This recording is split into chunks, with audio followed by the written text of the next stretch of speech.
The 2023 Quick Fit British Touring Car Championship arrives at Croft this weekend, so here are 5 things you should be looking out for.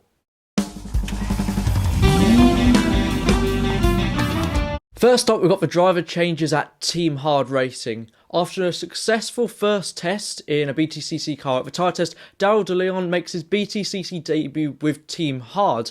Now, after the news that Bobby Thompson broke that sadly he won't be continuing the season, he is going to be replaced by fan favourite and almost expert of the touring cars by this point. He's had a fair few seasons in the category now.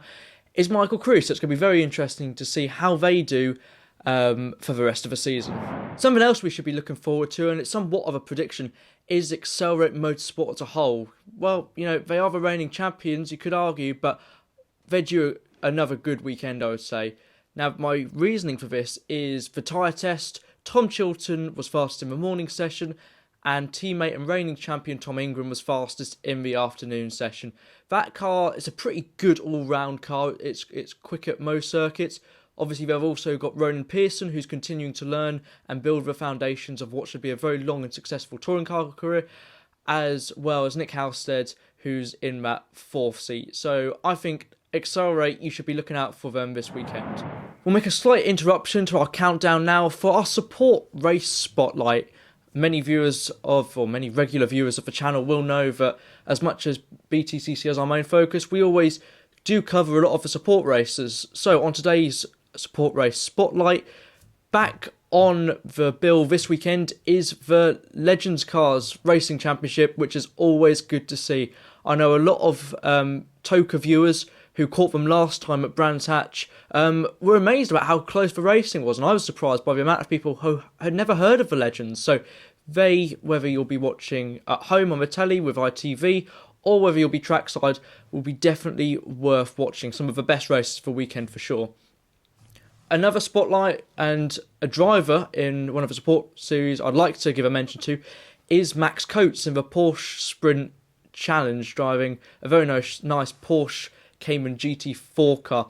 Reason for this, it's a home round for him, home event for him, always going to be important. He's had a bit of bad luck this season, but he's done great changing from front-wheel drive tin-top racing cars, I suppose you could say, from the days of the Clio Cup and of more recent years, the JCW Mini Challenge, to a very powerful rear-wheel drive Porsche Cayman GT4 car. So he'll be one to watch in that very striking white and red livery. And if you're at the circuit, make sure you go see the cars up close. One of the great things we love about the Toka package is the accessibility. Yeah, something a bit different for me. So 7 years now in front-wheel drive cars. So yeah, heading back to rear-wheel drive will be a bit of a change, but it's something I'm really looking forward to. So something new is always good fun.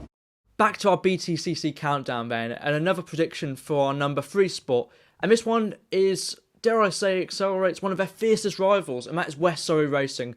I was just going to say Colin Turkington, to be honest. He's been for years known as the King of Croft, getting countless pole positions and race wins, as well as podiums there, so we know he's going to be quick. But last time out at Alton Park, Jake Hill really did kickstart his season.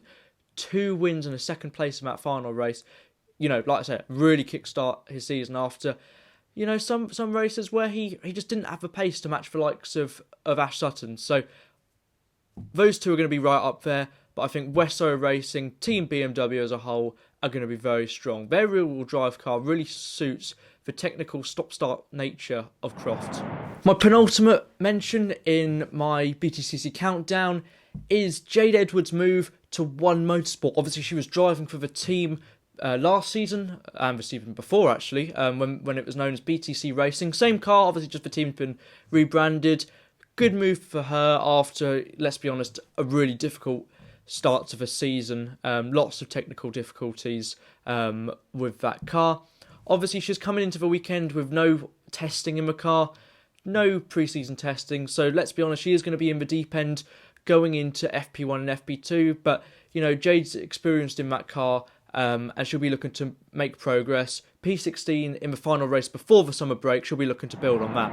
Now, before we get to the final spot of the touring car countdown of things we should be looking out for this weekend at Croft, if you're at the circuit this weekend, watching the action trackside, make sure you get yourself to the BTCC Blueprint stand for all your touring car merchandise needs. They've got posters, they've got t-shirts, they've got mugs, they've got stickers, they've got just about everything. So make sure you go and have a look. All your favourite drivers, all your favourite cars, all your favourite teams for some really top-class merchandise.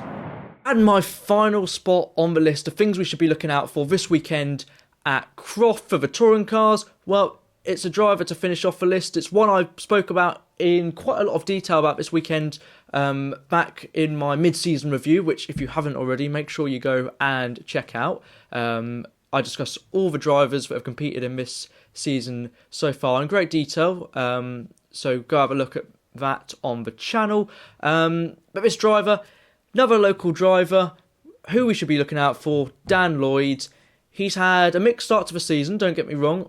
Obviously, he has moved teams again, which isn't going to help the sort of familiarity, the continuity that you need, or ideally need, to succeed in the BTCC. But that Team Hard Cupra's improving constantly. It's constantly been a better car. He's pushed the team along, and it's a home round for him. He's always ran well round at Croft. Think back to 2018 in the BTC Racing days when he was there, driving the older generation Honda Civic Type R. Won a race there, but even more significantly, last year he won race 1 and 2 with Accelerate after a bit of a nightmare at Alton Park where he had that absolutely massive accident. So I reckon Dan Lloyd is going to really kickstart his season this weekend. So there you have it. That's been 5 things we should be looking out for this weekend at Croft for the BTCC, plus a few additions. So let me know, have I missed anything out? If you think I have, comment down below what you think we should be looking out for this weekend. And, of course, for the rest of the season, still plenty of races still to come. If you haven't already, please do subscribe to the channel. It helps me out massively for lots of regular BTCC and wider motorsport content for you to enjoy, particularly driver interviews and in-depth analysis of events that are going on. We've got plenty of exciting videos coming up over the next month or so, and some quite different content as well, which I think a lot of you are going to enjoy. But in the meantime, I've been your host, Louis Hedge. Thank you very much for watching.